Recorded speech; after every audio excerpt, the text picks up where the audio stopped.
اتكلمنا في الفيديوهين اللي فاتوا عن بطولتين 2006 و2008 وقد ايه هم مختلفين تماما عن بعض، سواء في الاحداث او المباريات او الاداء نفسه داخل الملعب. النهارده بقى هنتكلم عن بطولة ثالثة خالص، عشان اللي فات حمادة واللي جاي حمادة واصحابه. السلام عليكم ورحمة الله وبركاته. اهلا بيكم. انا احمد خليفة وهنتكلم النهارده عن بطولة افريقيا انجولا 2010. بص بقى يا سيدي كده وركز معايا. انا الاول عايز اكلمك عن ما قبل البطولة وبعدين هنتكلم في البطولة. طيب ما قبل البطولة ده قصته كبيرة شويتين، أكبر من البطولة ذات نفسها. وده ليه بقى يا صديقي؟ عشان الأحداث اللي قبل البطولة انعكست على البطولة نفسها، سواء من ناحية الجمهور أو من ناحية اللعيبة. بعد ما خدنا بطولة الأمم في 2008 كل الجمهور المصري كان عنده ثقة كبيرة جدا في المنتخب. أنت بتتكلم على منتخب حاطط على كبارات أفريقيا وكسبهم بسكور بكل نجومهم. طيب خدنا بطولتين كأس فاضل لنا إيه بقى؟ أيوه بالظبط كده. الجيل ده أصله لازم يصعد كأس عالم، ما فيهاش كلام دي. مجموعتنا في تصفيات كأس العالم وقعتنا مع زامبيا ورواندا والجزائر. طيب لما تيجي تحسبها بالعقل كده وبالراحة، فأنت زامبيا بالنسبة لك مش هتشكل عقبة كبيرة، وأنت أصلا لسه كنت بتلعبها في بطولة الأمم 2008. تعادلت بس أنت كنت أفضل طول الماتش، يعني مفيش منها خوف. وبالنسبة لرواندا منتخب مغمور، مفيش أسماء فيه معروفة وهيبقى أضعف فرق المجموعة. طيب الجزائر إيه بقى؟ الجزائر وقتها كانت بعيدة عن المنافسة وما كانتش قدرت تصعد كأس الأمم ولا 2006 ولا 2008. بس اللي كنا نسمعه وقتها ان منتخب الجزائر بيضم لعيبه مميزه وبتلعب في دوريات اوروبيه، يعني الموضوع مش هيكون سهل. ده طبعا غير العقده اللي كلنا عارفينها بتاعت شمال افريقيا. مش هطول عليك في الحته دي قوي عشان التصفيات دي بالذات محتاجه فيديو لوحدها. للاسف بتبدا المجموعه بتعادل مع زامبيا في استاد القاهره، يربك لك كل حساباتك. بعدها بتخرج تقابل الجزائر اللي كانت كسبانه رواندا في اول جوله، وللاسف تاني بيتحط عليك وتخسر 3-1 في مباراه هم كانوا الافضل فيها في كل شيء الحقيقه. اللي حصل ده كان يوم 7 يونيو 2009. طيب يوم 14 يونيو بقى كان عندك كاس العالم للقارات، وده نقطة تحول لمنتخب مصر اللي كان بدأ يقع بعد البطولتين اللي خدهم. مجموعتنا في كاس القارات وقعتنا مع البرازيل وإيطاليا وأمريكا. مش هتكلم كتير، كفاية أسامي المنتخبات تعرفك احنا كنا رايحين وفي دماغنا ايه بالظبط وعاملين ازاي وبنفكر في ايه. طبعا داخل على 3 مصايب كروية هتدوس عليك، بس يعني ان شاء الله ما نخسرش كتير وما يبقاش شكلنا وحش.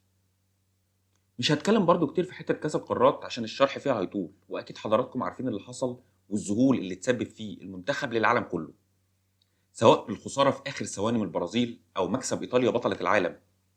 وبالنسبة يعني لمباراة امريكا فكان ليها ظروفها. انت رايح اصلا البطولة بمحمد زيدان واحمد عبد الغني في الهجوم، ده عشان عماد متعب وعمرو زكي كانوا مصابين. وللاسف زيدان اتصاب في بداية مباراة ايطاليا، فما كانش معاك اوراق كتيرة تلعب بيها، وده اللي تسبب في الخسارة. مع طبعا قله تركيز اللعيبه وآفة لعيب الكوره العربي انه لما بيحس انه عمل حاجه كويسه بينام عليها ويقول حلو قوي عليكم كده. المهم بعد بطوله كاس القارات رجعت تلعب التصفيات وقدرت تكسب رواندا رايح جاي، وبعدها زامبيا على ملعبها. اخر مباراه كانت الجزائر في استاد القاهره. كنت محتاج وقتها تكسب 3-0 عشان تصعد بفرق الاهداف، لكن للاسف اللي حصل اننا كسبنا 2-0 بس. وده معناه انك هتلعب ماتش فيصل مع الجزائر في ارض محايده. الجمهور والمنتخب احتفلوا احتفالات رهيبة بعد ماتش الجزائر وكأننا صعدنا كأس عالم. كنا واثقين بنسبة 100% إننا هنكسب الجزائر وهنصعد بكل سهولة كأس العالم اللي غايب عننا من سنة 90. وللأسف اللي حصل كلنا عارفينه.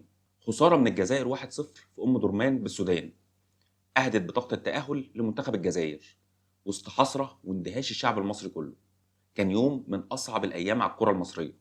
طيب ننسى بقى لان عندنا بطوله افريقيا في يناير 2010 ومحتاجين نصالح الجمهور اللي زعل مننا، رغم ان مفيش اي حاجه ممكن تعوض جمهور مصر عن الصعود لكاس العالم. الحقيقه كابتن حسن شحاته وهو بيختار قائمه البطوله كان عنده مشاكل كتيره قوي، اهمها اصابه الثنائي محمد ابو تريكه وعمرو زكي. 2 لعيبه تقال جدا يهزوا اي فرقه طبعا.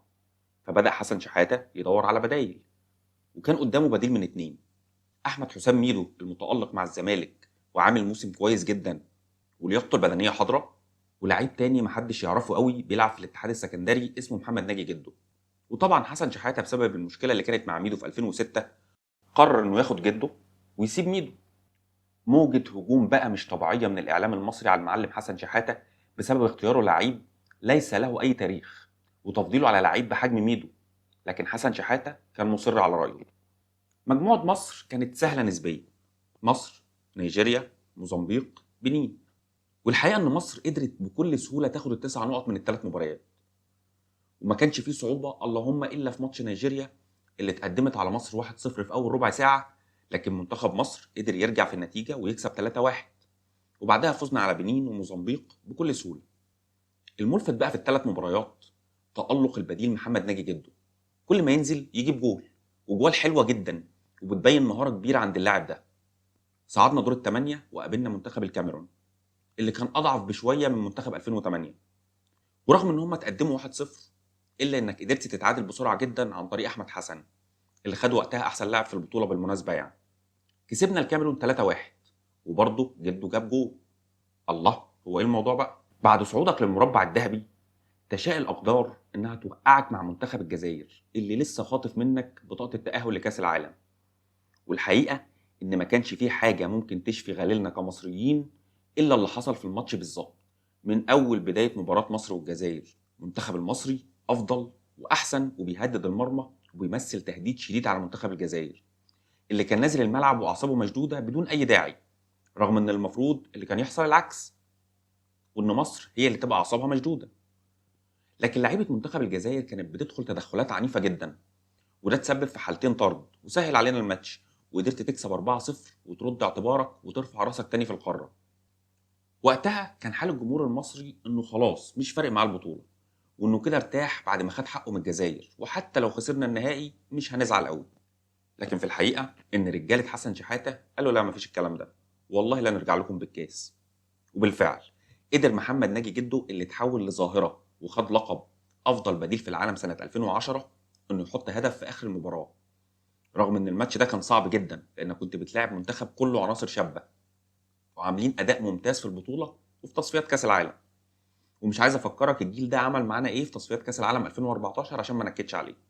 فرحة الجمهور المصري وقتها ما كانتش طبيعية، فرحة ليها طابع الانتقام، او يعني الانتقام ده لفظ مبالغ فيه، بس اللي اقصده الانتقام الكروي داخل ارض الملعب. وزي العادة الشعب المصري نزل الشوارع يغني ويرقص ويحتفل بمنتخبه اللي رفع راسه من تاني وسط قارة افريقيا، المنتخب اللي رجع من تاني ينيم افريقيا من المغرب.